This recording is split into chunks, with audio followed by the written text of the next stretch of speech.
আমিৰ খানে কাক ভয় কৰিছে? সোনম ৱাংচুকক চিনি নাপায় আমিৰ খানে। সহ-শিল্পীয়ে স্বীকাৰ কৰাৰ পিছতো থ্ৰী ইডিয়টছেৰে ৱাংচুকৰ সম্পৰ্ক নথকাৰ দাবী আমিৰৰ।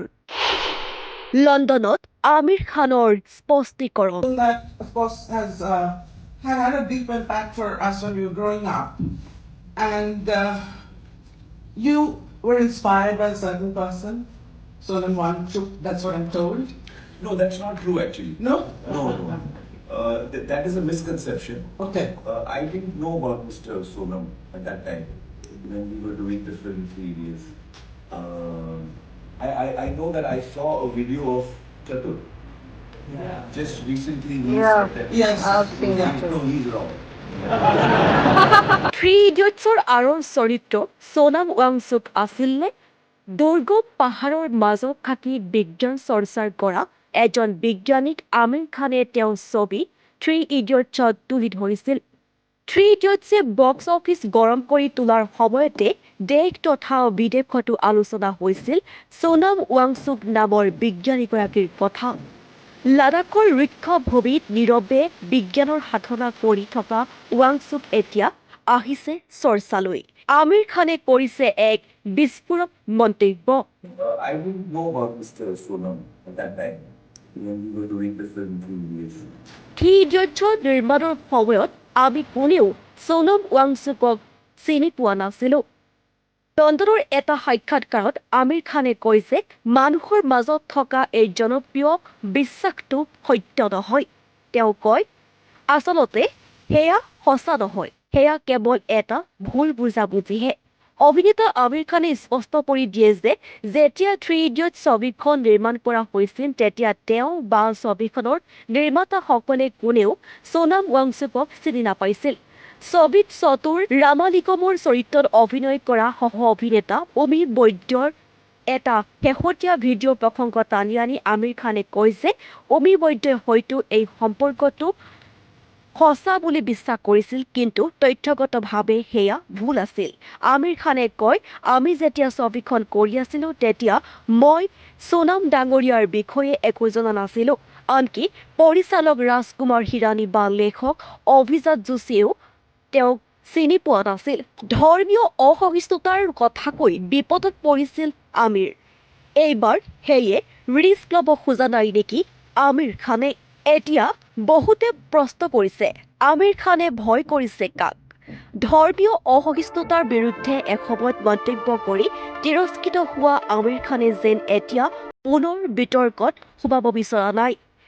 সেইবাবে হয়তো তেওঁ সোনম ৱাংচুকক চিনি পোৱা নাছিল বুলি কৈছে। এয়া আমাৰ কথা নহয়, এয়া সচেতন মহলত হোৱা চৰ্চা। সকলোৱে ভাবিছিল আমিৰ খান আহিব, ৱাংচুকক সাক্ষাৎ কৰিব, কিন্তু আমিৰ খান নাহিল। আমিৰ নাহিলেও ৱাংচুকৰ কাষত থিয় দিছে বহু চেলিব্ৰিটিয়ে। প্ৰশ্নকাকত ফাদিল আৰু শিক্ষা খণ্ডত অন্যান্য দুৰ্নীতিৰ অভিযোগত কেন্দ্ৰীয় শিক্ষামন্ত্ৰী ধৰ্মেন্দ্ৰ প্ৰধানৰ পদত্যাগৰ দাবীত সমাজকৰ্মী সোনম ৱাংচুকে আমৰত অনশনত বহি আছে। এই অনশনে ইতিমধ্যে 20 দিনত ভৰি দিছে আৰু তেওঁৰ স্বাস্থ্যৰ অৱস্থা যথেষ্ট অৱনতি ঘটিছে। তেওঁৰ শৰীৰৰ ওজন হ্ৰাস পাইছে। এনে ক্ষেত্ৰত ৱাংচুকৰ জীৱনলৈ যিকোনো মুহূৰ্ততে ভাবুকি অহাৰ আশংকা কৰা হৈছে। সোনম ৱাংচুকৰ অনশন ভংগ কৰাই বলপূৰ্বক হ'লেও খাদ্য খোৱাৰ ব্যৱস্থা কৰিবলৈ আৰু হাস্পতালত ভৰ্তি কৰাবলৈ কেন্দ্ৰক হেঁচা দিবলৈ আনকি দিল্লী উচ্চ ন্যায়ালয়তো আবেদন কৰা হৈছে। ৱাংচুকৰ স্বাস্থ্যক লৈ উদ্বিগ্ন উচ্চ ন্যায়ালয়েও, সেয়ে তেওঁৰ নিয়মীয়া স্বাস্থ্যৰ পৰীক্ষাৰ নিৰ্দেশ দিছে ন্যায়ালয়ে। উল্লেখযোগ্য যে 28 জুনৰ পৰা আমৰণ অনশনত বহি আছে সোনম ৱাংচুক। কংগ্ৰেছ জনতা পাৰ্টীয়ে দিল্লীৰ যন্তৰ মন্তৰত আয়োজন কৰা প্ৰতিবাদী কাৰ্যসূচীত অংশগ্ৰহণ কৰি এই অনশন অব্যাহত ৰাখিছে। নিটৰ প্ৰশ্নকাকত ফাদিলকে ধৰি অন্যান্য প্ৰশ্নকাকত ফাদিল আৰু দুৰ্নীতিৰ প্ৰতিবাদ জনাই কেন্দ্ৰীয় শিক্ষামন্ত্ৰী ধৰ্মেন্দ্ৰ প্ৰধানক পদত্যাগৰ দাবীত প্ৰতিবাদকাৰীসকল অটল আছে। আনহাতে 20 জুলাইত নতুন দিল্লীত কংগ্ৰেছ জনতা পাৰ্টীয়ে আয়োজন কৰিছে বিশাল গণসমাৱেশ। 20 দিন ধৰি অনশন অব্যাহত ৰখা ৱাংচুকক অনশন ভংগ কৰিবলৈ দেশৰ আগশাৰীৰ লেখক বুদ্ধিজীৱীও জনাইছে আহ্বান। প্ৰশ্ন হৈছে, সোনম ৱাংচুক কোন? লাডাখৰ এখন দুৰ্গম গাঁৱত জন্মগ্ৰহণ কৰিছিল ৱাংচুকে।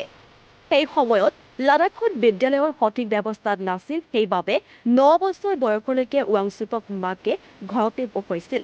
পৰৱৰ্তী সময়ত তেওঁ এগৰাকী অভিযন্তাৰো হৈছিল। বিদেশতো তেওঁৰ মাতৃৰ প্ৰকৃতি বিষয়ত অধ্যয়ন চলাই প্ৰশংসা বুটলিছিল। বহুতৰে মতে লাডাখৰ সোনাম ৱাংচুক ভাৰতৰেই নহয়, বিশ্বৰে এজন সন্মানীয় বিজ্ঞানী আৰু উদ্ভাৱক।